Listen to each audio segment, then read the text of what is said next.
جاوید صاحب پچھلے پروگرام میں ہم نے وجدان، عقلی تقاضے اور علمی تواتر ان حوالوں سے خدا کے بارے میں گفتگو کی تھی. آپ نے فرمایا تھا کہ انبیاء کی تصدیق اور ایک تجرباتی شہادت کے حوالے سے بھی قرآن مجید اس بارے میں رہنمائی کرتا ہے. یہ تمام چیزیں مل کر خدا کے وجود کی طرف دلالت کرتی ہیں. تو میں یہ چاہوں گا کہ یہ جو آخری دو بنیادیں ان کے بارے میں انبیاء کی تصدیق کی شہادت کس طرح سے یا یہ دلیل کس طرح سے قرآن پیش کرتا ہے، اس کے بارے میں آپ کچھ فرمائیں. میں نے اس سے پہلے جو کچھ عرض کیا ہے اس میں نے یہ بتانے کی کوشش کی ہے کہ ہمارے پاس کسی چیز کو قبول کرنے کے لیے سب سے پہلی چیز خود ہمارے نفس کی شہادت ہوتی ہے، جس کو میں نے وجدان کی شہادت اور حادثہ باطنی کی شہادت سے تعبیر کیا. وہ کیا کرتی ہے؟ خدا کا تصور جب خارج سے سامنے آتا ہے تو اس کو قبولیت دیتی ہے. یہ قبولیت کوئی معمولی چیز نہیں ہوتی، یعنی انسان کی آنکھ جس چیز کو قبول نہیں کرتی اگل دیتی ہے، انسان کا دماغ جس چیز کو قبول نہیں کرتا اگل دیتا ہے، اس کے لیے اجنبی چیز ہوتی ہے. انسان کے جسم میں آپ کو اجنبی چیز داخل کر دے وہ اس کو قبول کرنے کے لیے تیار نہیں ہوتا، تو نفس انسانی اس کو قبول کرتا ہے. اس کے بعد پھر پوری تاریخ کی شہادت اس کی پشت پر آ کر کھڑی ہو جاتی ہے. انسان نسلاً بعد نسلاً اس کو بتا رہے ہوتے ہیں کہ تمہارا ایک پروردگار ہے اور تمہارے ابو الآباء آدم نے اس کی شہادت دی تھی. پھر اس کے بعد وہ عقلی طور پر جب محسوس کائنات کا جائزہ لیتا ہے، معلوم کائنات کا جائزہ لیتا ہے، تو وہ بھی یہ کہہ رہی ہوتی ہے کہ مادے کا ظہور، قوت کا ظہور، اس کا تنوع، اس کی معنویت، یہ سب یہ چاہتے ہیں کہ اس کا ایک خالق ہونا چاہیے. ابھی ہم خالق ہونا چاہیے تک پہنچتے ہیں. اس کے بعد پھر اللہ تعالیٰ ایک مزید اہتمام یہ کرتے ہیں کہ انہی انسانوں کے مابین میں سے کچھ لوگوں کو منتخب کر کے ان کے ساتھ وہی مکالمہ کرتے ہیں جو انہوں نے آدم علیہ السلام کے ساتھ کیا تھا. گویا جس جگہ سے ابتدا ہوئی تھی کہ انسان کل کو یہ نہ کہہ سکے کہ مجھ پر تو بات واضح نہیں تھی. پہلے انسان آدم و حوا دونوں کے ساتھ پروردگار نے مکالمہ کیا، دونوں سے بات کی، دونوں کو بتایا کہ میں تمہارا پروردگار ہوں. دونوں نے اللہ تعالیٰ کے ساتھ اس براہ راست تعلق کی شہادت اپنی آئندہ نسلوں کو فراہم کی. یہ چل رہی تھی، زمانے کی گرد پڑ گئی. امتداد زمانہ کے نتیجے میں یہ چیز کچھ محو ہونا شروع ہو گئی، انسان میں تردد پیدا ہوا. تو اب پھر انسانوں کے اندر سے کچھ لوگ اٹھائے گئے جن کو اللہ تعالیٰ نے اپنی وحی اور اپنے الہام کے لیے منتخب کیا. پھر وہ سچے انسان، انتہائی سچے انسان، انتہائی مخلص انسان اٹھے اور انہوں نے انسانوں کے درمیان سے اٹھ کر یہ کہا کہ وہ پروردگار جس کا تقاضا تمہاری عقل کرتی ہے، جس کے وجود کو تمہارا وجدان قبول کرتا ہے، جس کی شہادت تمہاری تاریخ دیتی ہے، اب اس نے براہ راست ہمارے ساتھ مکالمہ کیا. تو یوں سمجھیے کہ انسانیت کے اندر جو وجدان کی گواہی موجود تھی، جو تاریخ کا تواتر موجود تھا، ذرا اس پر دھندلاہٹ آنی شروع ہوئی، ذرا غبار آنا شروع ہوا، تو خود انسانوں کے اندر بعض لوگوں کو منتخب کر لیا گیا جنہوں نے کھڑے ہو کر یہ کہا کہ وہی پروردگار جس کا تقاضا تمہاری عقل کرتی ہے ہم سے مکالمہ کر کے ہمیں یہ شرف بخش چکا ہے کہ پھر ایک مرتبہ انسانوں کو یہ بتاؤ کہ میں انی ان اللہ، میں وہی اللہ ہوں جس نے اس کائنات کو تخلیق کیا ہے. میں تمہاری ہدایت کے لیے اہتمام کر رہا ہوں. میں تمہارے اندر سے کچھ انسانوں کو اٹھا کر یہ بتا رہا ہوں کہ وہ مجھے بھی پہچانیں اور یہ پہچان تم تک بھی منتقل کریں. جیسا یہ جو بات ہے براہ راست ریولیشن یا مکاشفہ یا وہی آپ اس کو کہیں وہ انسانوں کو دی جاتی ہے، تو یہ عام انسانوں کو کیوں نہیں پہنچ سکتی؟ اس کے بارے میں جو صوفیہ خاص طور پر کلیم کرتے ہیں اور قرآن کی آیات بھی پیش کرتے ہیں، کیا یہ کلیم باقی انسانوں کے لیے بھی یا یہ بنیاد جو باقی انسانوں کے لیے؟ ایک جی بات یہ ہے کہ اپنا کوئی داخلی تجربہ بیان کرتا ہے، تو داخلی تجربے کے بارے میں ہم یہ جانتے ہیں کہ اس کی دو صورتیں ہو سکتی ہیں. ایک یہ کہ اس داخلی تجربے کو پیش کرنے والے انسان کے اس تجربے کو ایک قطعی حجت کے طور پر تسلیم کیا جائے. وہ یہ کہے کہ میں نے اس تجربے کو اس طرح کیا ہے، یہ اس طرح مجھے پیش آیا ہے، میں اس تجربے سے گزرا ہوں اور میں اس کی خارجی شہادت میں یہ پیش کرتا ہوں. تو انبیاء علیہ السلام اس درجے میں کھڑے ہو کر یہ بات کر رہے ہوتے ہیں. دوسرے انسانوں کو یہ تجربہ پیش آیا ہے یا نہیں آیا، اس کی نوعیت کیا ہے، پیش آتا ہے تو کیا آتا ہے، وہ ان کے اپنے لیے حجت ہوتا ہے یا نہیں ہوتا. میرے ایک نزدیک یہ ایک ثانوی چیز ہے، اس کی کوئی حقیقت نہیں ہے. کیوں اس کی کوئی حقیقت نہیں ہے؟ اس کی وجہ یہ ہے کہ ذات خداوندی کے استدلال کو بیان کیا جا رہا ہے. قرآن مجید نے کسی جگہ یہ نہیں کہا کہ آپ اپنا تجربہ کر کے دیکھ لیں میں تمہارے ساتھ بھی مکالمہ کر لوں. تو ہم قرآن کا استدلال سمجھ رہے ہیں نا. قرآن نے انبیاء کو اس کی تصدیق کے طور پر پیش کیا. وہ کہتا ہے کہ ہم نے چند انسانوں کو منتخب کیا اور ہر دور میں منتخب کیا اور منتخب کر کے ان کے ذریعے سے یہ تصدیق تمہیں فراہم کی. اگر فرض کر لیجیے تھوڑی دیر کے لیے مان لیجیے کہ اور دسیوں انسان کوئی اپنا داخلی تجربہ بیان کر کے بھی اس کی تصدیق کر رہے ہیں تو ٹھیک ہے، انہوں نے کس چیز کی تصدیق کی؟ اسی حقیقت کی. ہم اس وقت خدا کے استدلال کا جائزہ لے رہے ہیں، یہ نہیں دیکھ رہے ہیں کہ اس کی تصدیق میں اور کیا چیز پیش آ جاتی ہے. یعنی اگر فرض کر لیجئے کہ آدم علیہ السلام کی جو شہادت قرآن پیش کرتا ہے، اس شہادت کے حق میں موجودہ ماہرین چند اور چیزیں بھی ہمارے سامنے پیش کر دیتے ہیں تو تصدیق مزید ہوئی نا. تو اس وجہ سے اگر صوفیہ کے مشاہدے کی کوئی حقیقت ہے، نفسی مکاشفات کی کوئی حقیقت ہے، تصدیق کر رہے ہیں یا تردید کر رہے ہیں؟ اگر تو تردید کر رہے ہوتے تو پھر تو آپ کہتے دیکھیے انبیاء علیہ السلام تو یہ بات کہہ رہے ہیں، کچھ دوسرے لوگ یہ بات کہہ رہے ہیں. تو اس وقت میں اس پر نہیں گفتگو کرنا چاہتا کہ ان کے مشاہدے کی نوعیت کیا ہے، اس کی حقیقت کیا ہے. میں آپ کو یہ بتا رہا ہوں کہ قرآن نے کسی دوسرے انسان کے مشاہدے کو دلیل کے طور پر نہیں پیش کیا. قرآن مجید نے انبیاء علیہ السلام کے مشاہدے کو دلیل کے طور پر پیش کیا ہے اور یہ بتایا ہے کہ دیکھو تمہارے اندر سے کچھ انسان اٹھے، ان انسانوں کا کردار یہ تھا، ان کی سیرت یہ تھی، ان کا اخلاص یہ تھا، ان کی زندگی یہ تھی، انہوں نے کھڑے ہو کر یہ شہادت دی کہ وہ گواہی جو تمہارے ابو الآباء سے چلی آ رہی تھی وہ گواہی ہم بھی پیش کریں. جی ہانی، آپ کے جو سوال تھے ان کا کچھ جواب اس سے ملتا ہے یا آپ اس میں کچھ ڈائمنشن ایڈ کرنا چاہیں؟ جی میں نے یہ سوال پہلے بھی ریز کیا تھا کہ آپ نے بات کی تھی انٹویشن کی اور آپ نے جو ہے سینسز کے بارے میں بات کی تھی, تو میرا یہ جو ہے کنٹینشن ہے کہ میرے خیال سے جو انٹویشن ہے وہ یہ 5 سینسز کے حصوں سے پہ ڈپینڈنٹ ہے. ایک ان سے ہی جو ہے یہ ایک ان کا ہی ایک سٹیپ آگے ہے, ان کا ایک لنک ہے, اس کے بغیر یہ ہو نہیں سکتی. تو آپ ریولیشن کی جیسے بات کر رہے ہیں, تو آپ ریولیشن تو ایسی چیز ہے جو ان 5 پہ تو بیس کر ہی نہیں سکتی. تو اس آدمی کے لیے جس کے اوپر وہی نازل نہیں ہو رہی, دنیاوی حقیقت یا دینی حقیقت کو وہ کیسے انٹرپریٹ کر سکتا ہے؟ ہمیں یہ سمجھ لینا چاہیے کہ دنیا میں بہت سے دوسرے علوم کے بارے میں یہ ہوتا ہے کہ سارے انسانوں کو اس کا تجربہ نہیں ہوتا. کچھ انسان اپنا تجربہ بیان کرتے ہیں اور ان کی شہادت کی بنیاد پر ہم سمجھتے ہیں کہ کبھی کرینہ ہمارے پاس آ گیا ہے. میں نے ابھی تک یہ بات نہیں کہی کہ ان میں سے کوئی چیز بھی حتمی طور پر ثابت کر دیتی ہے, اس کی طرف ہم بڑھ رہے ہیں, وہ 5واں مرحلہ ہے. ابھی تو میں آپ سے یہ عرض کر رہا ہوں کہ کیا آپ باقی علوم میں اس استدلال کو استعمال کرتے ہیں یا نہیں کرتے؟ جی, یہ ایک اضافی ایک مزید دلیل. تیمور, آپ اس بارے میں کوئی کوشچن کرنا چاہ رہے تھے؟ یہاں پر جو بات میری ذہنی بے چینی کا سبب بنی وہ ہے آپ نے قابل اعتماد ہونے کی بات.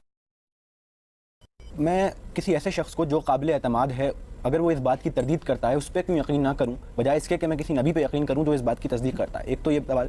دوسرا یہ کہ ایکیڈیمک ورلڈ میں کسی کا قابل اعتماد ہونا اس بات کی گارنٹی نہیں دیتا کہ وہ شخص جو کہہ رہا ہے وہ بات صحیح ہے. اس کو ایک لاجیکل فیلیسی آرگومنٹم ایڈ ہومینم کہا جاتا ہے. تو اگر میں اس شخص کو مان لیتا ہوں تو یہ تو پورا دین ہی ایک فیلیسی پہ بیسڈ ہو جائے گا. آپ نے نبی پہ اعتماد اس لیے کیا کیونکہ وہ قابل اعتماد ہے, یہ تو ایک فیلیسی ہے. دیکھیے, میں نے جو گزارش آپ سے کی ہے وہ یہ ہے کہ ہم ایک ترتیب کے ساتھ قرآن کے استدلال کو سمجھ رہے ہیں. تو قرآن مجید کے استدلال میں آپ کے وجدان نے اس چیز کی گواہی دی, آپ کے پورے علمی تواتر نے اس کی تصدیق کی, آپ کی عقل اس کا تقاضا کر رہی تھی. اب کچھ لوگ آئے اور انہوں نے آ کر یہ کہا کہ جو تجربہ انسان کو ابتدا میں پیش آیا تھا وہ تجربہ ہم کو پھر پیش آ گیا ہے.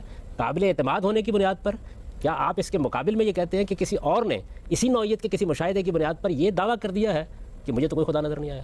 انہوں نے ایک سوال کیا تھا مجھ سے کہ بہت سے صوفی اور بہت سے دوسرے لوگ بھی اپنے مشاہدات بیان کرتے ہیں. میں نے اس کے جواب میں یہ عرض کیا تھا کہ یہ سوال تب بنتا جب یہ کہا جاتا کہ ایک طرف انبیاء علیہم السلام ہے, وہ یہ کہتے ہیں کہ ہمیں یہ تجربہ پیش آیا کہ کائنات کا وہی خالق جس کا تقاضا عقل کر رہی تھی, جس کو وجدان قبول کر رہا تھا, جس کی شہادت پوری انسانیت دے رہی تھی, اس نے ہم سے مکالمہ کیا ہے. تو کیا کسی صوفی نے آگے آ کر یا کسی رشی نے آگے آ کر یا کسی یوگی نے آگے آ کر یا کسی مکاشفہ کرنے والے نے دنیا کے سامنے کھڑے ہو کر یہ کہا کہ مجھے اس سے مختلف تجربہ پیش آ گیا؟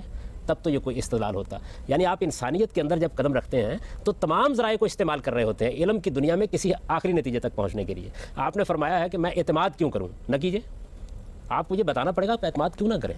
اس کی وجہ یہ ہے کہ کیا ان کے سیرت میں, ان کے کردار میں, ان کی بات میں آپ کو کوئی ایسی چیز نظر آتی ہے کہ آپ اعتماد نہ کریں؟ اور میں یہ نہیں عرض کر رہا کہ اس اعتماد کی بنیاد پر تنہا آپ مانیں گے. دیکھیے, سب سے بڑی خرابی جو ہوتی ہے وہ یہی ہوتی ہے کہ استدلال کی نوعیت کو بعض اوقات آدمی سمجھنے میں غلطی کھا جاتا ہے. قرآن کے استدلال کی نوعیت یہ ہے کہ وہ ساری چیزوں کو اکٹھا کر کے پھر آپ کو حتمی نتیجے تک پہنچاتا ہے. تو یہ ایک مزید استدلال ہے, مزید ایک کرینہ ہے کہ کچھ انسانوں نے بھی آگے بڑھ کر یہ کہہ دیا کہ وہ چیز جس کا تقاضا تمہاری عقل کر رہی ہے. کہ اگر وہ یہ کہتے کہ ہم جو بات کہہ رہے ہیں اور اس کا تقاضا عقل تو کرتی نہیں, علم تو اس کا تقاضا کرتا نہیں ہے, کائنات تو کوئی سوال پیدا کرتی نہیں ہے, ہمارے وجدان میں تو کوئی اضطراب اس سے پیدا نہیں ہوتا, تو آپ ان کی بات سننے کے لیے بھی تیار ہوتے. چونکہ آپ کا وجدان یہ چاہ رہا تھا کہ آپ کو کوئی خالق ملے, چونکہ انسان کا پورا تاریخی تجربہ آپ کے سامنے یہی حقیقت رکھ رہا تھا, اور چونکہ آپ کی عقل بھی یہ سوال اٹھا رہی تھی, تو اب اگلے مرحلے میں میں نے آپ کی اس پہ اعتماد تو چلے میں مان لیا آپ کی بات, میں نے اعتماد تو کر لیا, لیکن میرا وجدان آپ کی طرح یہ اس بات پہ ماننے کو تیار نہیں ہے کہ میرا کوئی خالق بھی ہے یا اس دنیا کا کوئی خالق ہے. اگر میں اس بات سے اطمینان رکھتا ہوں کہ نہیں کوئی خالق کی ضرورت نہیں ہے, یا میری عقل آپ مجھے بے عقل کہہ لیں یا آپ کس کو کسی اور طرح ٹرم کر لیں, تو پھر میں اس شخص پہ اعتماد کرتا ہوں. لیکن میں اس شخص کی اس بات کو نہیں مان سکتا, کیونکہ آپ نے جو پہلی بنیاد بتائی وجدان, میرا وجدان یہ ماننے کو نہیں تیار, میری خام عقلی یا میری عقل اس بات کو نہیں تسلیم کرتی, اور میں اس میں پرسکون ہے یہ جاننے کے لیے میری طرح اور بھی بے شمار لوگ ہوں گے کہ نہیں اس دنیا کا تو کوئی خالق. تیمور کی بات کو تھوڑا آگے بڑھانا, دوسرا پہلو سمجھ لیں آپ اس کا. آپ نے اپنی بات میں یہ کہا ابھی کہ انسان, آپ کی باتوں سے یہ لگا مجھے کہ انسان اپنی سیٹسفیکشن کے لیے خدا کو تلاش کر رہا ہے. تو یہ بھی ہو سکتا ہے, اور یہ جو ہے آرگیومنٹ دیا گیا ہے کہ اپنی سیٹسفیکشن کے لیے خدا کو کریٹ کیا گیا ہے, تاکہ جیسے برٹن رسل کا بہت فیمس یہ فریز ہے, وہ کہتے ہیں philosophy teaches to live with uncertainty yet without fear. تو یہی بات ہو گئی کہ بھئی ہمیں کسی چیز سے خوف ہے تو ہم نے یہ کریٹ کر لیا ہے اپنے لیے, اور جو لوگ اس انسرٹنٹی سے رہ سکتے ہیں کہ جی بھائی نہیں ہے کوئی خالق, یہ ہے دنیا ایسی ہے, تو وہ آرام سے رہ سکتے ہیں. دیکھیے, پہلے ایک اصولی اور بنیادی بات یہ سمجھ لیجئے کہ اگر تو کائنات کے بارے میں کوئی تجسس انسان کے اندر نہیں ہے, اس نے اپنا سوال کا جواب دے دیا ہے, کائنات ایکسپلین ہو گئی ہے, اس کی توجیہ آپ نے کر دی ہے, پھر آپ کو زیب دیتا ہے یہ کہنا کہ ہو سکتا ہے یہ سارے تصورات خوف سے پیدا ہو گئے. سوال یہ ہے کہ میرے تجسس کی بھی کوئی حقیقت ہے یا نہیں؟ کیا میرے اندر صرف خوف ہے؟ کیا میں اس کائنات کے بارے میں کوئی سوال اپنے اندر نہیں پاتا؟ انہوں نے یہ کہا تھا کہ اگر میں اس کے بغیر مطمئن ہوں, انسان بہت سی چیزوں کے بغیر مطمئن ہو جاتا ہے، لیکن ایک علمی اطمینان ہوتا ہے اور ایک بے نیازی کا اطمینان ہوتا ہے۔ علمی اطمینان تو اس وقت اطمینان کہلائے گا جب آپ یہ بتائیں کہ بہت اچھی بات ہے، کائنات کی توجہ ہم نے یہ کر لی ہے، ارشاد فرمائیے کیا کی ہے؟ آپ یہ کہیں کہ میرا وجدان اصل میں کائنات کی فلاں توجہ پر مطمئن ہو رہا ہے، تو حضرہ کرم بتائیے کیا ہے؟ یہ اطمینان اور عدم اطمینان کے الفاظ جو ہے یہ علم کی دنیا کے لیے بولے جا رہے ہیں۔ علم کی دنیا میں اطمینان اس کو کہتے ہیں کہ آپ نے ایک چیز کی توجہ کی اور آپ کا علم اور آپ کی عقل اس کو قبول کرتی ہے۔ آپ کہتے ہیں میں اس پر مطمئن ہوں، یعنی آپ کہتے ہیں کہ میں اس پر مطمئن ہوں کہ اس کائنات کا کوئی خدا نہیں ہے۔ بڑی اچھی بات ہے۔ آپ کا یہ اطمینان عدم اطمینان یا اطمینان علمی چیز ہے۔ یہ علمی چیز اس وقت بنے گا جب آپ میرے اس سوال کا جواب دیں گے کہ بہت اچھی بات ہے، آپ اس پر مطمئن ہیں تو اپنے وجود کی توجہ کر دیجیے۔ یہ تو اصل میں توجہ کے بغیر اطمینان ہے، یہ تجسس کی تسکین کے بغیر اطمینان ہے۔ یہ اطمینان تو ہر جاہل کو حاصل ہو جاتا ہے، ہر ناسمجھ کو حاصل ہو جاتا ہے۔ جاوید صاحب، اب میں چاہوں گا کہ آپ گفتگو میں اس آخری ڈائمنشن کو بھی ایڈ کریں اور یہ بتائیں کہ تجرباتی شہادت کی بنیاد پر قرآن کیا بات کہتا ہے خدا کے وجود کے بارے میں۔ تو آصف ایسا ہوا کہ جس وقت انسان کا یہ سفر جاری تھا، یعنی اس کے اندر کے سارے احساسات بھی تقاضا کر رہے تھے کہ کوئی اس کا بنانے والا ہونا چاہیے۔ جس طرح ایک بچہ اپنی ماں کو تلاش کر رہا ہوتا ہے، اسی طرح انسان خدا کو تلاش کر رہا تھا۔ پھر اس کے بعد اس کو گرد و پیش سے بھی یہ شہادت ملی کہ ہاں ایک خدا کا تصور انسانوں کے پاس موجود ہے۔ اس کی عقل نے بھی اس بات کا تقاضا کیا۔ بہت سے انسان ایسے اٹھے جنہوں نے اٹھ کر اپنا تجربہ بھی یہ بیان کیا کہ ہمارا خدا کے ساتھ مکالمہ ہوا ہے اور ہم نے فی الواقع اس کی بات سنی ہے۔ اب بھی سوال باقی رہا، کیا یہ حتمی حجت ہو گئی ہے؟ کیا آخری درجے میں ہم مطمئن ہو جائیں؟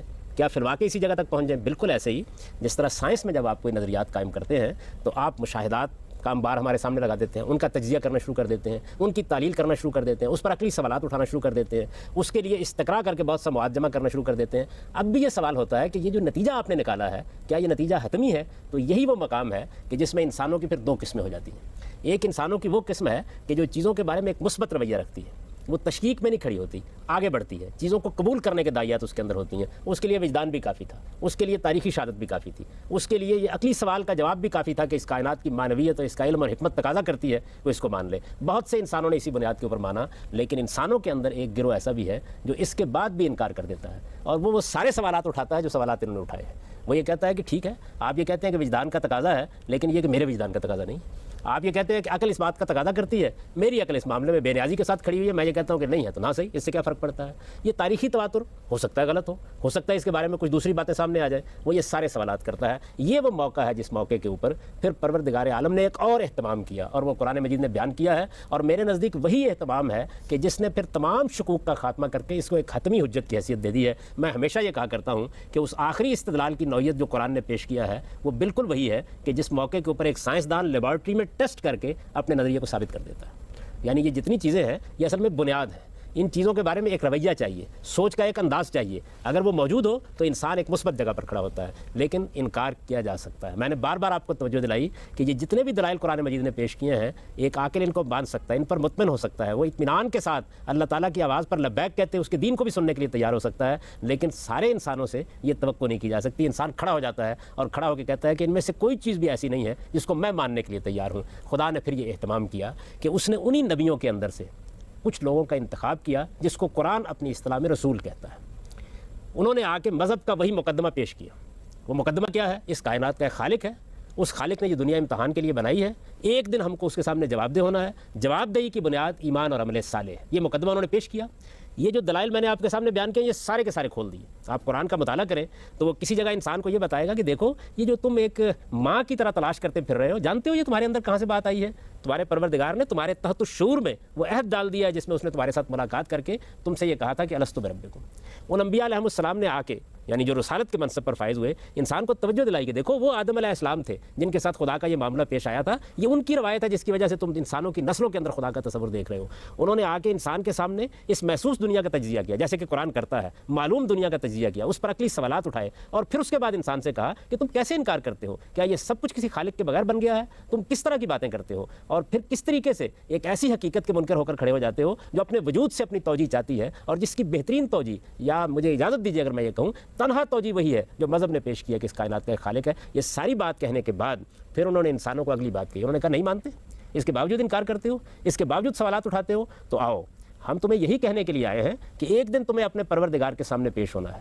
تمہیں الجھن کیا پیش آئی ہے؟ کائنات صدیوں سے، کروڑوں سال سے چل رہی ہے، اس کے اندر قوانین کار فرما ہے، تم ان قوانین میں الجھ کر رہ گئے تھے نا. تو کائنات کا پروردگار اب فیصلہ کر رہا ہے کہ وہ تمہاری اس کائنات میں جس کو تم نیچر کے قوانین کہتے ہو, جن کو تم ضابطے کہتے ہو, جن کو تم مادے کی قدامت سے تعبیر کرتے ہو, اس نے فیصلہ کیا کہ وہ ان کے اندر مداخلت کرے گا, اس کی ذات کا ظہور ہوگا, اس کی عدالت زمین پر لگے گی اور وہ عدالت اپنا فیصلہ سنائے گی تمہارے سامنے. گویا اب وہ موقع آ گیا ہے کہ جو حقائق پیش کیے جا رہے تھے, اگر تم نے علم و عقل کے استدلال پر ان کو نہیں مانا تو ہم ان کو دکھانے کے مرحلے میں آ گئے. دیکھیے اس میں سب سے پہلا واقعہ جو پیش آیا وہ سیدنا نوح علیہ السلام کا واقعہ ہے. قرآن اس کی تفصیل سناتا ہے اور قرآن یہ بتاتا ہے کہ کم و بیش 950 سال تک انہوں نے اسی استدلال کے ساتھ اپنی بات اپنی قوم کے سامنے پیش کی, لیکن لوگ ماننے کے لیے تیار نہیں ہوئے. تب اس کے بعد انہوں نے قوم کو الٹیمیٹم دیا کہ اب وہ لوگ جو ایمان لا چکے ہیں, جنہوں نے میری بات مان لی ہے, جنہوں نے حقائق کو تسلیم کر لیا ہے, وہ تیار ہو جائیں. اللہ تعالیٰ کی عدالت زمین پر لگنے والی ہے اور وہ اپنا فیصلہ سنائے گی. چنانچہ دیکھیے ان کو حکم دیا گیا کہ آپ ایک کشتی بنائیں. وہ کشتی بنا رہے تھے تو ان کی قوم ان کا مذاق اڑا رہی تھی. ایک اکیلا انسان جس کو کوئی جاننے والا نہیں ہے, جس کے ساتھ چند ساتھی ہیں, اتنے ہی ہیں کہ وہ مشکل کشتی میں سوار ہو سکیں.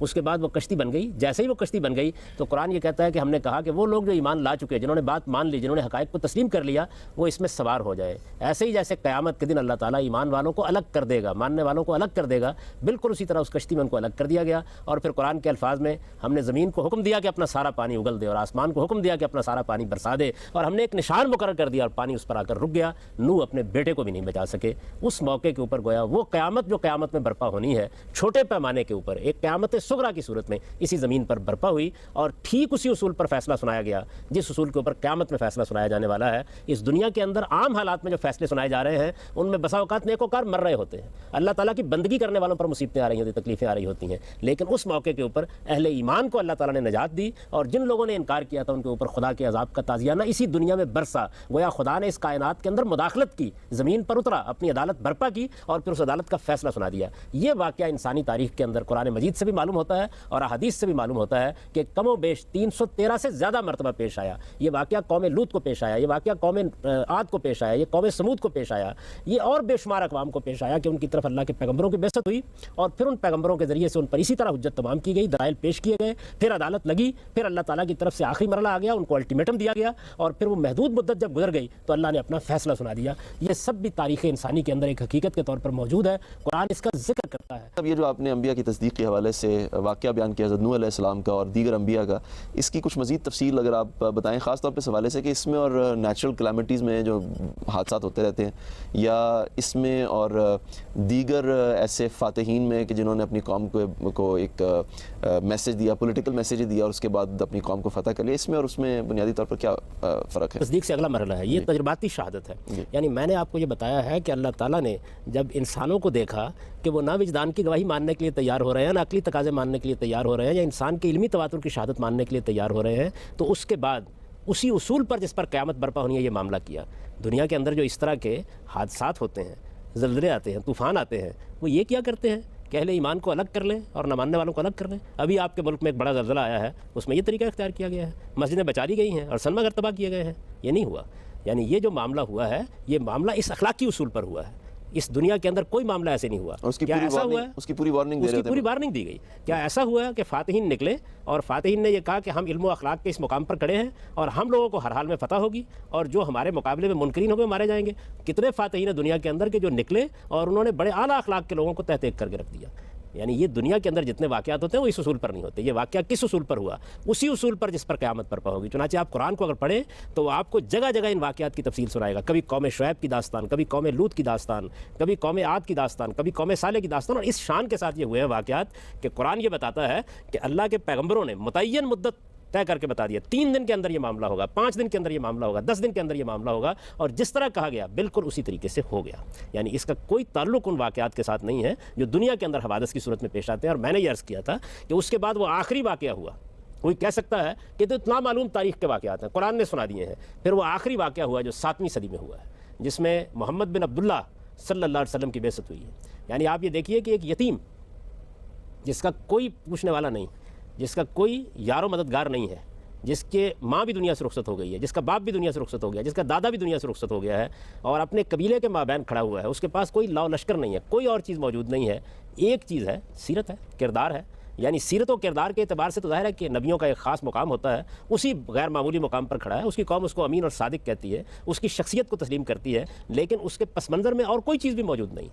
یعنی جو لاؤ لشکر ہوا کرتے ہیں, جو ایک میراث ہوا کرتی ہے, کوئی بادشاہ ہے بڑا, کوئی فاتح ہے بڑا, کوئی چیز بھی نہیں ہے. ایک تنہا انسان نے کھڑے ہو کر یہ کہا کہ جو اس سے پہلے معاملہ تاریخ انسانی میں سیدنا نوح علیہ السلام سے لے کر بعد کے تمام پیغمبروں کی بعثت کے نتیجے میں ہوا ہے, میں وہی معاملہ اب اس سرزمین عرب میں کر کے جاؤں گا. اور آپ یہ دیکھیے کہ اس شان کے ساتھ اپنی دعوت پیش کی کہ قرآن نازل ہونا شروع ہوا. قرآن مجید نے خود اپنے بارے میں یہ کہا کہ یہ وہ کتاب ہے کہ جو اپنے حسن بیان کے لحاظ سے, اپنی فصاحت کے لحاظ سے, اپنی بلاغت کے لحاظ سے, اپنے مضامین کے لحاظ سے, اپنے وجود سے شہادت دیتی ہے کہ یہ خدا کی کتاب ہے. یہ خدا کی کتاب تمہارے سامنے وہی چیلنج رکھ رہی ہے کہ اگر دلائل کی بنیاد پر مانتے ہو تو سرفرازی پاؤ گے, دنیا کی بادشاہی تم کو عطا ہو جائے گی, اور اگر ماننے کے لیے تیار نہیں ہوتے تو تم پر بھی اسی عذاب کا کوڑا برسے گا. اور آپ پھر یہ دیکھیے کہ ہوا کیا. یعنی ایک تنہا انسان نے یہ دعوت پیش کی, کوئی سننے والا نہیں ہے, کوئی ماننے والا نہیں ہے, اور قرآن مجید کس شان کے ساتھ اعلان کر رہا ہے. یعنی اس وقت یہ اعلان کر رہا ہے کہ جب ہجرت حبشہ کی طرف ہو رہی ہے, اس وقت یہ اعلان کر رہا ہے جب پیغمبر اپنے ایک ساتھی کے ساتھ تنہا نکل رہے ہیں. کس بات کا اعلان کر رہا ہے؟ اس بات کا اعلان کر رہا ہے کہ میں خدا کی عدالت بن کر آیا ہوں, مجھے فیصلہ سنانا ہے. وہی فیصلہ جو نوح نے سنایا تھا, وہی جو لوط نے سنایا تھا, وہی جو صالح نے سنایا تھا, میں وہ فیصلہ سنانے. یہاں تو ہم کسی آسمانی عذاب کو نہیں دیکھتے, میں اسی کو بیان کرنے جا رہا ہوں. تو آپ یہ دیکھیے کہ پھر اس کے بعد کیا ہوا. پروردگار کائنات کے اس پیغمبر نے اپنی قوم کو مخاطب کیا, دعوت پیش کی. کم و بیش 12-13 سال تک وہ دعوت پیش کی گئی, یہاں تک کہ وہ وقت آ گیا کہ قوم کے اندر سے چند نوجوان ماننے کے لیے تیار ہوئے. یعنی کوئی 235-36 کے قریب افراد ہیں جو بمشکل گنے جا سکے ہیں, جو پوری قوم میں ماننے کے لیے تیار ہوئے ہیں. تب پروردگار نے کہا کہ اب آپ اس قوم کو چھوڑ دیجیے. اور پھر کہا کیا کہ آپ چھوڑیے اس کو, آپ امان تھے اس کے لیے. اب اگر اس نے انکار کر دیا ہے تو اذا لا یلبسون خلافک الا قلیلا, آپ نکلے تو صحیح یہاں سے, اس کے بعد ہم اس کے اوپر اپنے عذاب کا تازیانہ برسائیں گے. پھر نکل جانے کے بعد پیغمبر کے جب ان کو اقتدار میسر آ گیا تو تب قرآن مجید نے یہ اعلان کیا کہ اب جب آپ کے پاس حکومت ہے, آپ کے پاس اقتدار ہے, آپ کو ایک مامن میسر آ گیا ہے, ایک دارالہجرت میسر آ گیا ہے, اب اس کی ضرورت نہیں ہے کہ آسمان کا عذاب آئے. اب یہ اہل ایمان ہے جن کی تلواروں کے ذریعے سے وہی عذاب ہم ان کے اوپر نازل کریں گے. قرآن کے الفاظ یہ یعذبہم اللہ بایدیکم. دیکھیے ایک نہتہ انسان کھڑا ہے جس کے پاس کچھ بھی موجود نہیں ہے, پوری قوم اس کی دشمن ہے, اور پوری قوم اپنی پوری طاقت کے ساتھ اس پر حملہ آور ہونے کی حالت میں ہے. اس مقام پر کھڑے ہو کر وہ کہتا ہے هو الذی ارسل رسولہ بالہدی ودین الحق لیظہرہ علی الدین کلہ. یہ ہم نے رسول بھیجا ہے, کوئی حکیم نہیں ہے, فلسفی نہیں ہے. یہ کیا کرے گا؟ اس کو ہم نے دین اور ہدایت دے کے بھیجا ہے, یہ اتمام حجت کرے گا, اور اس کے بعد اس دین کا غلبہ اس سرزمین عرب پر قائم کر دے گا. کیسر و کسرا کی سلطنتیں اس کے سامنے سرنگوں ہو جائیں گی, ایک عظیم بادشاہی اس کے پاؤں میں آ کر پڑی ہوگی. اس شان کے ساتھ آپ دیکھیں کہ وہ ہجرت کر رہے ہیں اور سراقہ تعاقب کر رہا ہے, اور نہایت شان کے ساتھ پلٹ کے یہ کہتے ہیں کہ سراقہ میں تمہارے ہاتھ میں کیسر اور کسرا کنگن دیکھ رہا ہوں. آپ اندازہ کیجئے کہ کیا اس طریقے سے لوگ یہ بات کیا کرتے ہیں. چھوٹی سی سورہ ہے, سورہ نصر, اس کو پڑھیے کس طرح سے قرآن اعتماد کے ساتھ کہتا ہے اذا جاء نصر اللہ والفتح ورأیت الناس یدخلون فی دین اللہ افواجا. یعنی وہ وقت آنے والا ہے کہ آپ کو اللہ کی نصرت حاصل ہوگی, اس کے بعد مکہ فتح ہوگا, اس کے بعد آپ اپنی آنکھوں سے دیکھیں گے کہ جوک در جوک لوگ اس دین کے اندر داخل ہو رہے ہیں. دلوں کے حال اگر کوئی نہیں جانتا, پلٹنے والی صورتحال کو نہیں جانتا, تو وہ یہ پیشین گوئی کیسے کر سکتا ہے؟ یہ کوئی اس طرح کی پیشین گوئی نہیں ہے کل بارش ہو جائے گی انسانوں کے بارے میں, اور اتنی بڑی غیر معمولی پیشین گوئی جو ہے حرف پوری ہو گئی. یعنی انسانوں نے اپنی آنکھوں سے دیکھا کہ خدا کے دین کا غلبہ قائم ہوا, سرزمین عرب میں مسلمانوں کی حکومت قائم ہوئی, کیسر و کسرا کی سلطنتیں ان کے سامنے گر گئیں, اور وہ لوگ جو منکرین تھے ان کو آخری حج کے موقع کے اوپر 50 دن کا الٹیمیٹم دے کے یہ بتا دیا گیا ایمان لاؤ گے تو زندہ رہو گے, ورنہ جہاں پائے جاؤ گے خدا کے عذاب کی زد میں آ جاؤ گے. جیسا میں چاہوں گا کہ یہاں پر اگر اس بات کو, اس مقدمے کو سمجھنے میں اگر کوئی ایسا پہلو ہے کہ جس کے بارے میں آپ وضاحت کے لیے کوئی سوال کرنا چاہیں. میں پوچھنا چاہتا ہوں کہ نبوت وہ پھر ختم کیوں ہو گئی؟ اب تو ہمیں کوئی عذاب دیکھنے کو نہیں ملتا, وہ عذاب جو تھا وہ پھر ختم کیوں ہو گیا؟ وہ سلسلہ جاری کیوں نہیں رہا؟ مجھے تو کوئی اس طرح کی نیچرل عذاب نہیں ملتا کہ مجھے پہلے سے وہ بتایا گیا ہو کہ اگر یہ نہیں مانوں گا میں تو. اس کے علاوہ یہ بھی دیکھنے کو ملتا ہے کہ جو نہیں مانتے خدا کو ان کے اوپر کوئی ایسا عذاب تو نہیں ہے ہم جیسوں کے اوپر, یا بہت سارے ایسے لوگ ہیں دنیا میں, بڑے بڑے فلاسفر یا بہت سارے ایسے بے شمار سائنٹسٹ نہیں مانتے, وہ کفار کہہ لیں آپ انہیں. میں نے یہ تو نہیں کہا کہ ہر ایک کے اوپر عذاب آ جاتا ہے. عزیز نے جو سوال کیا تھا اس کا جواب یہ ہے کہ یہ واقعات تاریخ انسانی میں جب آخری مرتبہ پیش آ کے تاریخ کو منتقل ہو گیا, اس کے بعد نبوت ختم کر دی گئی, اس لیے کہ ضرورت باقی نہیں رہی اس کی. اس سے پہلے معلوم تاریخ کے اندر یہ واقعات اس طریقے سے نقل نہیں ہو رہے تھے, یعنی ماضی کا حصہ بن گئے تھے. آج آپ عاد کے سمود کے واقعات کو شہادت کے طور پر پیش کرتے ہیں تو قرآن کی بنیاد پر پیش کرتے ہیں. میں نے اس کا پس منظر پہلے آپ کو بتایا. یہ واقعہ معلوم تاریخ میں ہوا, 7ویں صدی میں ہوا. اس میں جو ہستی زمین پر آئی جس کو خدا نے پیغمبری کے منصب پر فائز کیا وہ ایک تاریخی شخصیت ہے, اس کو انسانوں نے دیکھا, اس پورے واقعے کی روایت ہوئی, یہ واقعہ مستند ترین ذرائع سے انسانوں کو منتقل ہو گیا. جب یہ معاملہ ہو گیا تو اب اس کی کوئی ضرورت نہیں تھی اس کو بار بار برپا کیا جائے, شہادت پیش کرنی تھی. اگر آپ یہ کہتے ہیں ہر انسان کے ساتھ یہ معاملہ ہو تو پھر تو امتحان ختم ہو گیا, آزمائش ختم ہو گئی, پھر اس سارے تردد کی کیا ضرورت ہے؟ استدلال پیش کیا جا رہا ہے. اگر میں غلطی کروں اور مجھ پر عذاب آ جائے, اگر میں اللہ تعالیٰ کی نافرمانی کروں اگلے دن مجھ کو پکڑ لیا جائے, تو بھائی پھر اس ساری گفتگو کی ضرورت نہیں ہے.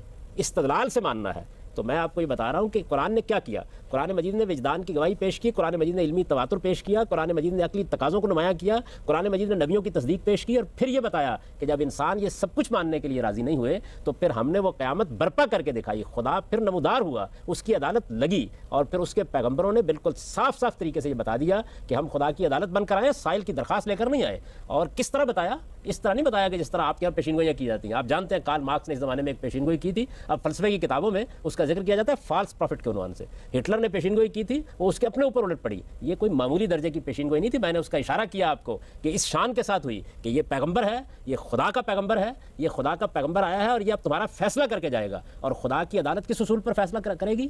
نیکوکاروں کے لیے دنیا کی بادشاہی کا فیصلہ کیا جا رہا ہے, اور اس کے منکرین کے لیے موت کی سزا کا فیصلہ کیا جا رہا ہے. یہ معمولی درجے کی بات نہیں تھی. یہ معمولی درجے کی بات ہوتی تو پھر تو دنیا کے اندر روز میں اور آپ بھی یہ کر کے دکھا سکتے. یہ تاریخ انسانی میں صرف خدا کے پیغمبروں نے کیا, اور آخری مرتبہ یہ معاملہ محمد الرسول اللہ کے ذریعے سے ہوا, اور بالکل اسی طریقے سے ہوا جیسے عاد و سمود کے معاملے میں ہوا, نوح علیہ السلام کے معاملے میں ہوا, صرف ایک فرق کے ساتھ. ان کے ہاں چونکہ اتنے لوگ ایمان نہیں لائے اور ان کو اقتدار حاصل نہیں ہوا کہ انسانوں کے ذریعے سے عذاب دیا جاتا. یہاں صورتحال یہ ہوئی, اور اس سے پہلے سیدنا موسیٰ علیہ السلام کے ساتھ یہ صورتحال ہوئی کہ اقتدار حاصل ہو گیا, ایک جمعیت بن گئی, تب اللہ نے فیصلہ سنایا کہ اب دونوں جانب امتحان ہوگا. یعنی جو نہیں ماننے والے ان کے اوپر عذاب آئے گا, اور عذاب نازل کس ذریعے سے ہوگا؟ ان لوگوں کی تلواروں کے ذریعے سے ہوگا. اس کو بیان کیا قرآن نے, یعذبہم اللہ بایدیکم, تمہارے ہاتھ سے میں ان پر عذاب کا تازیانہ برساؤں گا. اس میں دو باتیں عرض کرنا چاہوں گا. پہلی بات تو یہ کہ آپ نے جو باتیں کی یہ تو میرے نزدیک ایک تاریخی داستان ہے. تاریخی داستان جو قرآن نے بیان کی, اس کے اوپر بہت سی تاریخی داستانیں ایسی ہیں جن پہ شک بھی ہے, جو بہت سے انسان مانتے بھی نہیں ہیں, جس پہ کوئی یونانیمس ایگریمنٹ نہیں ہے. اگر اس کو نہیں مانتا تو پھر اس کے علاوہ کیا شواہد ہوں گے. دوسری بات یہ کہ آپ نے کنگشپ کی بات کی کہ جو منکرین ہیں ان کے لیے موت ہے, اور جو لیکن آج کے زمانے میں تو بلکہ پچھلے کئی سو سال سے دیکھنے میں آ رہا ہے کہ جو منکرین ہیں وہی کنگشپ ان کے ہاتھ میں ہے, سب کچھ وہی رول کر رہے ہیں, اور جو ملینز آف بلیورز ہیں, ابھی آپ عراق میں دیکھ لیجیے, افغانستان میں دیکھ لیجیے, آپ کہیں بھی دیکھ لیجیے, پٹے جا رہے ہیں. تو اس کی پھر کیا دلیل پیش کی جاتی ہے؟ وہ منکرین جو ہیں اس دنیا پہ, مجھے تعجب ہو رہا ہے کہ اگر ان منکرین کے اوپر یہی معاملہ ہو رہا ہوتا تو تب تو اس کے بعد اس نشست کی کوئی ضرورت نہیں تھی. استدلال یہ کیا جا رہا ہے کہ یہ جو اللہ تعالیٰ کا قانون اس وقت چل رہا ہے, اس میں تو منکرین بعض اوقات تخت پر بیٹھے ہوئے ہوتے ہیں, اسی وجہ سے تو ہم مانتے نہیں ہیں. تو اللہ تعالیٰ نے مداخلت کی ایک موقع کے اوپر, 7ویں صدی میں مداخلت کی, اور اس 7ویں صدی میں اپنے ایک پیغمبر کو مبعوث کیا, اور اس کے ذریعے سے علم اور اخلاق کی بنیاد پر, ایمان اور عمل صالح کی بنیاد پر وہ عدالت برپا کر کے دکھائی جو قیامت میں لگنے والی ہے. آپ کہتے ہیں یہ داستان ہے. میں نے عرض کیا کہ داستان آپ کہہ سکتے تھے سیدنا نوح علیہ السلام کے واقعے کو, سیدنا صالح علیہ السلام کے واقعے کو. یہ تاریخ کی روشنی میں ہوا ہے. کوئی آدمی اس کا انکار کر سکتا ہے کہ اس سے جو ہم استدلال کر رہے ہیں وہ ٹھیک ہے یا نہیں, وہ واقعے کا انکار نہیں کرتا. دیکھیے, ایک آدمی جب ایک لیبارٹری ٹیسٹ کے طریقے کے اوپر ایک تجربہ کر کے آپ کو دکھاتا ہے تو وہ دلیل بناتا ہے اس کو جو بات وہ کہہ رہا ہوتا ہے. اگر دنیا کے اندر یہ روز معاملات اسی طریقے سے پیش آئیں تو پھر تو کسی استدلال کی ضرورت نہ رہے. اگر اس وقت بیٹھے ہوئے ہم نماز نہیں پڑھتے اور اللہ تعالیٰ کے عذاب کا کوڑا ہم پر برس پڑے, اور ایک آدمی جو نماز پڑھتا ہے اس کو اللہ تعالیٰ فوراً سرفرازی عطا فرما دے, تو پھر کسی استدلال کی ضرورت نہ پڑے. چونکہ اس دنیا کے اندر اللہ نے امتحان کا ایک اصول قائم کر رکھا ہوا ہے, اسی وجہ سے تو انبیاء کی بات نہیں مانی جاتی. تو اب انبیاء نے اپنی بات کو منوانے کے لیے استدلال کے طور پر وہ واقعہ کر کے دکھا دیا جو سب انسانوں کے ساتھ قیامت میں پیش. جی جاوید صاحب, اس پروگرام کو ختم کرنے سے پہلے میں چاہوں گا جاوید صاحب کہ جو 5 بنیادیں آپ نے پیش کی ان کا ایک مختصر خلاصہ جو ہے وہ ہمارے سامنے پیش کر دیں. ہمارا وجدان اس بات کی گواہی دیتا ہے کہ ہمیں ایک خالق کی ضرورت ہے. اس کی دلیل یہ ہے کہ جب خالق کا تصور پیش کیا جاتا ہے تو انسان اس کے بعد محسوس کرتا ہے کہ اس کو ایک اطمینان کی کیفیت میسر آ گئی ہے. یہ میں بولا جا رہا ہے. پھر اس کے بعد قرآن مجید نے آپ کے سامنے ایک دوسری چیز پیش کی. اس نے آپ کو یہ بتایا کہ یہ جو انسانی تاریخ میں آپ کو ہر موقع پر, ہر نسل میں, ہر پشت میں خدا کا تصور نظر آ رہا ہے, یہ در حقیقت آدم علیہ السلام اور سیدہ حوا کے ساتھ پیش آنے والے واقعے کی روایت ہے جو نسلوں کو منتقل کر دی گئی ہے, اور یہ پوری تاریخ پر چھائی ہوئی ہے, کوئی دور اس سے خالی نہیں ہے. پھر اس نے آپ کو یہ بتایا کہ اس محسوس کائنات کا جائزہ لیں, اور اس محسوس کائنات کا جائزہ لے کے دیکھیں کہ یہ کیا عقلی سوالات پیدا کرتی ہے. یہ اپنی توجہ خود پیش کر دیتی ہے. اگر یہ اپنی توجہ خود پیش نہیں کرتی تو یہ موزونیت, یہ ہم آہنگی, یہ توازن, یہ توافق اور یہ علم و عقل کا اور شعور کا اس کے اندر ظہور کہاں سے آیا ہے؟ یہ اس بات کا تقاضا کرتا ہے کہ چونکہ یہ مخلوق ہے, نظر آ رہا ہے کہ یہ مخلوق ہے, تو اس کا ایک خالق ہونا چاہیے. اس مقام پر کھڑے ہو کر پھر اس نے یہ کہا کہ اگر نہیں مانتے تو دیکھو نبیوں کا ایک پورا سلسلہ ایسا ہوا ہے جنہوں نے اسی تجربے کو اپنے ذاتی تجربے کی حیثیت سے بیان کیا جو آدم علیہ السلام کو پیش آیا تھا. اس پر بھی جو لوگ ماننے کے لیے تیار نہیں ہوئے تو پھر خدا نے فیصلہ کیا کہ وہ کچھ ہستیوں کا انتخاب کریں اور ان کے ذریعے سے وہ قیامت جو قیامت میں برپا ہونے والی ہے, اس اصول پر کہ کہ منکرین کو وہاں پر عذاب سے دوچار ہونا ہوگا اور ماننے والوں کو سرفرازی حاصل ہوگی، اس قیامت کو اس دنیا میں ایک قیامت صغریٰ کے طور پر برپا کر کے دکھا دے۔